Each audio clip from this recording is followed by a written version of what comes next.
introduction and the innovation from the society. I think today we have a very good orchestra. You have heard a lot from the 40,000 feet height, and then they narrow down to the platform, and they go to the database. So today I'm going to share with you some of our experience from data to modeling perspective from the clinical data scientist. First of all, I have no conflict of interest clear. As you may already seen this clip in the past, IBM wants to dream to predict lots of diseases for clinician. But unfortunately, like you may as well know, that 4 years ago, Nate Silver failed to predict the Donald Trump's presidential election. And sometimes we also want to predict whether we are going to have a typhoon vacation or not. But like my favorite quote from George E.P. Box, he said, all models are wrong, but some are useful. So how to produce a useful model? And that's the question. So today I'm going to share with you first from the modeling algorithm, the study design, and data preprocessing, how to establish data insights, how to select model, and lastly, the fine-tuning steps. So this is our model algorithm in our research team. We start with the feature characterization, engineering, selection, imbalance data management, and lastly, model training and model comparison. So we are not stranger from the other researcher in the society. Like this publication indicate that they start from input, extraction, and there's a traditional machine learning algorithm, and lastly is the output. But sometimes nowadays deep learning algorithm could solve them all, but not, again, like the quotes, not models are right. So next topic is the study design. Again, if you design a wrong study, you may not be able to correctly estimate your performance of your model. So many of you may be also familiar with the QUADAS 2 criteria, stand for the Quality Assessment of Diagnostic Accuracy Studies. You can use a lot of checklists to evaluate the studies to see if there's any bias. So one of the very important things is to avoid the case control study design. And why is that so? As you can see on your left side, this is the distribution of your population. So if you have a model that uses the extreme case to compare with your extreme control, you no longer have an overestimated performance. So never use that model on your patient directly. And second is the verification bias and balanced data. I'm going to illustrate you briefly. This is also one of my favorite slides using PSA to evaluate the possibility of having a prostate cancer. So the gray area just indicate the lack of gold standard verification. For example, for patient tested positive for PSA, they may be more likely to be tested for the biopsy. So looking at the area of the white area, you would very easily to understand that the verification bias will often falsely increase your sensitivity. And followed by the imbalanced learning issue. This is an old paper published in 2009, and you can see the imbalanced learning, the imbalanced database just increased skyrocketing. So how to deal with that? Because most of the machine learning algorithm works best for the balanced data set, and the machine just assumed 0.5 is cut off to call or not to call. So one of the simple solutions is to oversampling. So this is a famous technique to oversampling that, but sometimes it could just increase the performance a little bit for tree, but interestingly, it increased a lot for neural network. And lots of researchers are proposing transfer learning now. So next is the data preprocessing. You may think of the data scientists are doing this kind of modeling, but actually we are every day dealing with the data. We spend a lot of time on feature extraction, including patient comorbidity, symptoms, how to deal with the missing data, and how to deal with outliers that previous speaker has already indicated, how to deal with nonlinearity, and how to normalize or standardize your data and when you should do it. So as one estimate published in Forbes a couple of months ago, they indicate that data researchers actually spend more than half of their time cleaning and organizing data, and then collecting data, mining data pattern, building model, and fine-tuning is actually the less time we spend. So take the Chang research database, for example. This is a well-established database and has been validated in many manuscripts. We used the ED visits during the past 13 years, about 3 million ED visits. And we identify adult patients, use some of the criteria to identify fever, and then the ILI patients. And mainly we mine these data sets, and we identify the distribution of the symptoms. So how can we do that easily? One of the very low-tech sort of easy way to do it is the rule-based text mining. So you can just use some example and you come up with some rules and teach the computer to do it, and then you could produce lots of the information you needed. And nowadays, we also have help from the deep learning model to do the natural language processing. And these two figures also indicate the increase of this kind of technique in the publication. But sometimes, do we really need this kind of technique is also the question. Because for these kind of processing, we are going to deal with some sentiments, some equivocal description of the symptoms, but maybe sometimes not the case for electronic mechanical records. And then next item is the missing data management.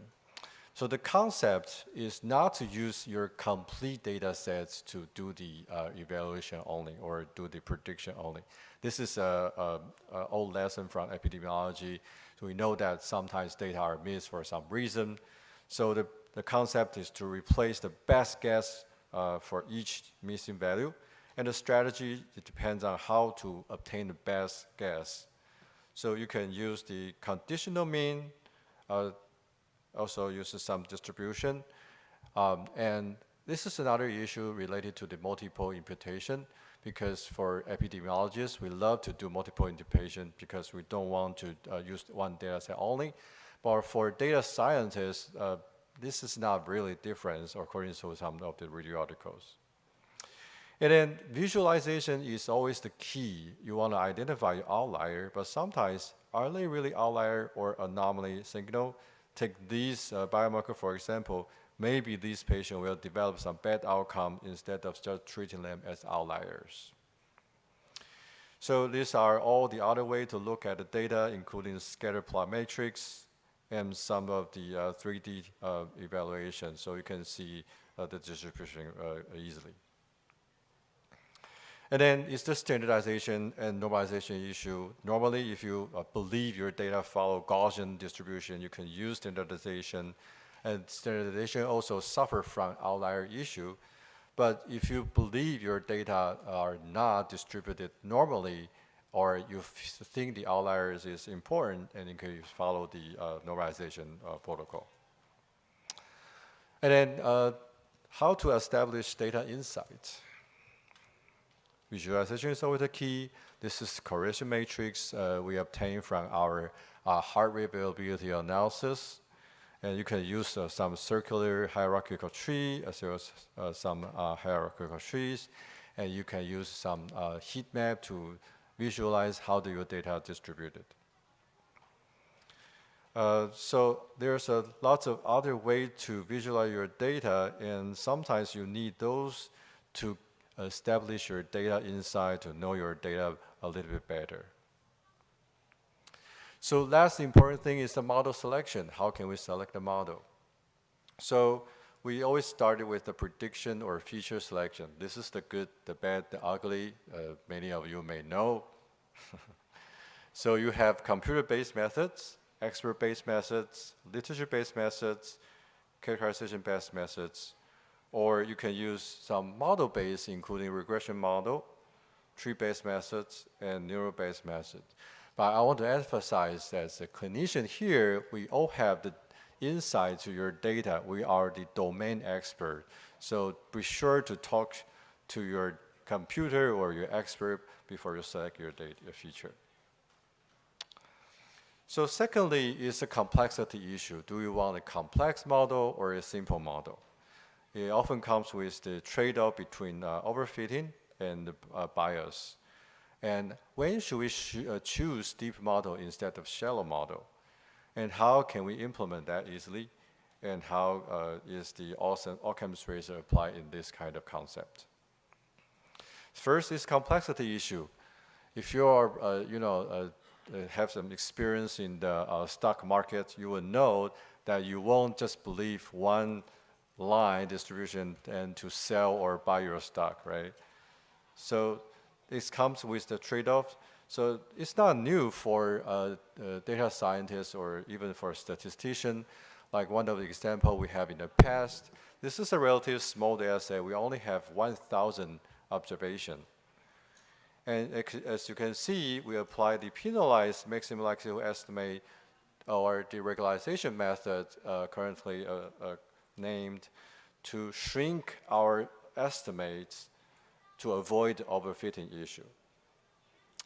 And as this figure indicates that sometimes we do have lots of choices whether to go deeper or shallow. So the question is, are deeper learner, by definition, perform better than the shallow learner? I see some audience are shaking your heads. Yes, the answer is maybe not. And there's one review article indicate that among their included articles, the deep learner may not be performing better than the shallow learners. And then is the Occam's razor theorem. This is a famous quote from Occam. He said, when faced with two possible explanations, the simpler of the two is the one most likely to be true. So that's something we have to keep in mind. Then let me introduce you the model briefly. For those who are not familiar with the model, this kind of machine or the AI algorithm can be categorized according to the labeling, linearity, distance, probability, tree, neural network, or ensemble method that some of the speaker just mentioned already. So as you may know in this JAMA article, they boldly applied the unsupervised method, attempting to distinguish different phenotypes of the sepsis manifestation. And then you can know there's many other conventional supervised machine learning model, including the generalized linear model you may already be familiar with. And then the principal component analysis, this is one study we published about 1,000 years ago. We used the distribution of the base pair of the pathogen to identify some unidentified pathogen. So this platform is also applied to identify the first influenza A virus in 2009. And then it's the K-mean model. I just want to illustrate that we can just use this model to identify different cluster, and we can just evaluate them accordingly. It comes with the support vector machine. In this study, we also compare support vector machine with other model, including the generalized linear model and the neural network model. And support vector machine can also not only be linear, but also you can use different kernel to evaluate your machine.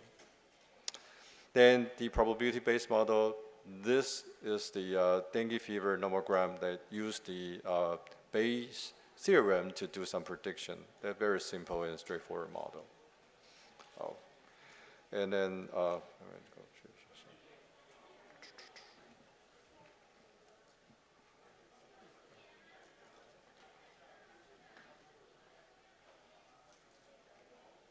just click the wrong one.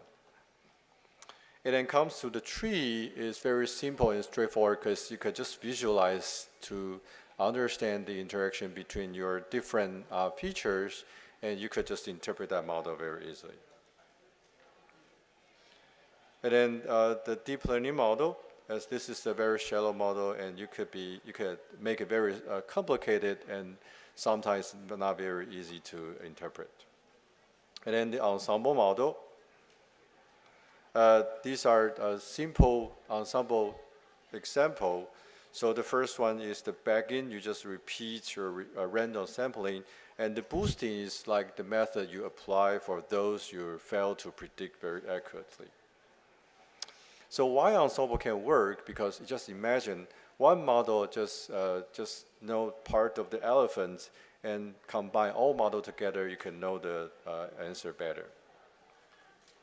And lastly is a conventional or novel time series analysis.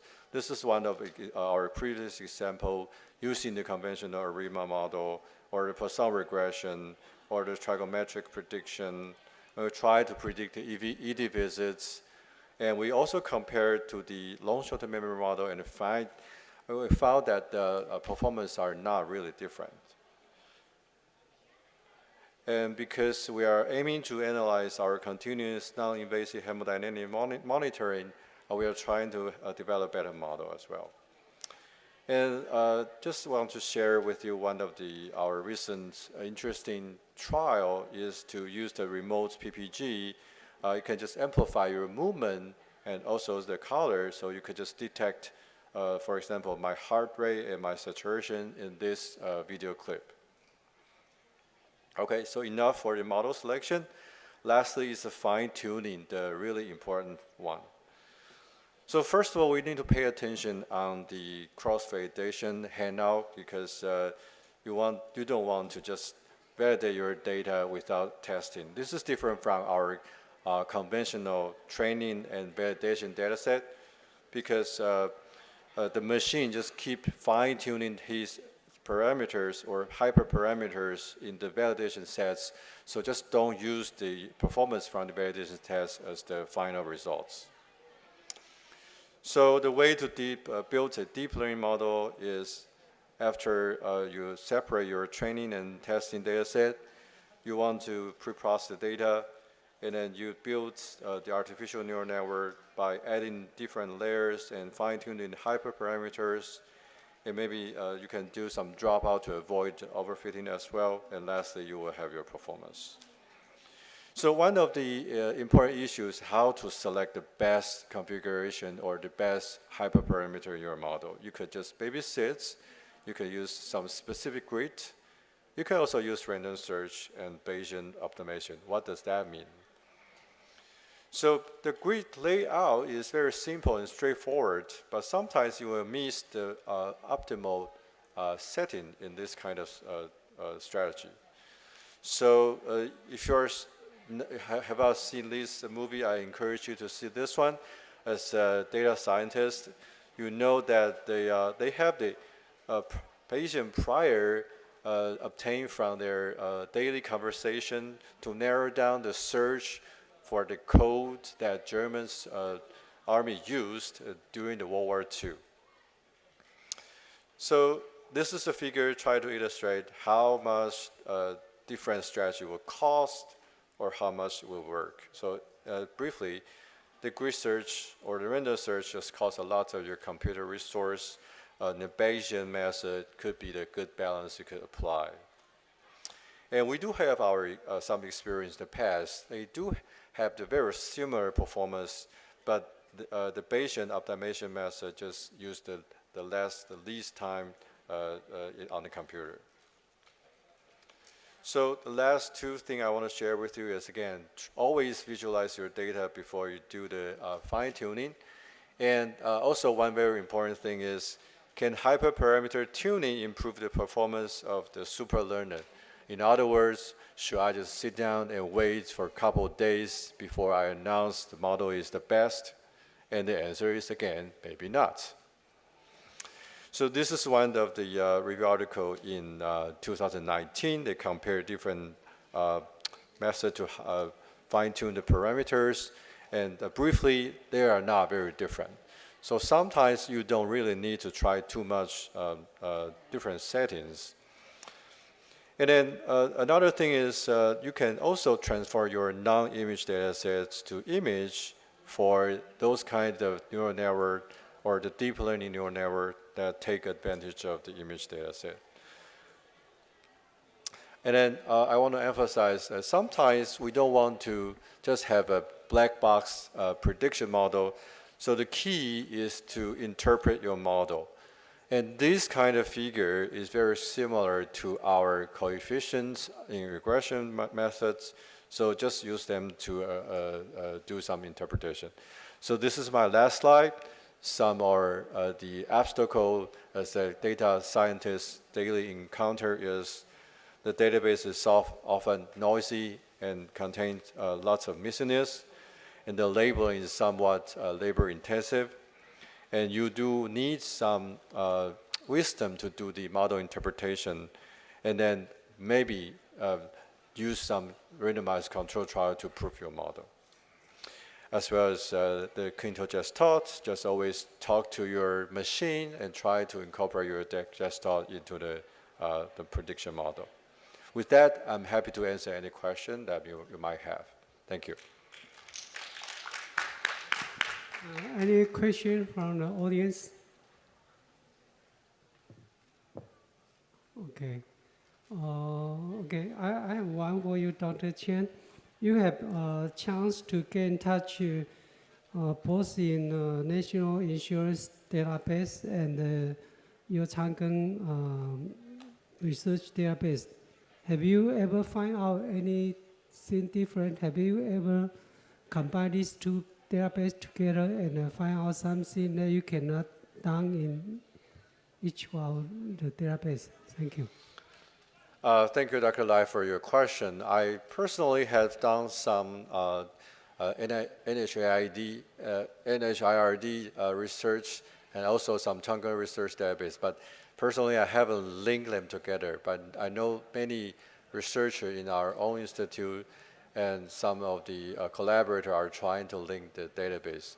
Because as Dr. Lai indicated, the linkage between database is the key to establish more validated or more accurate results.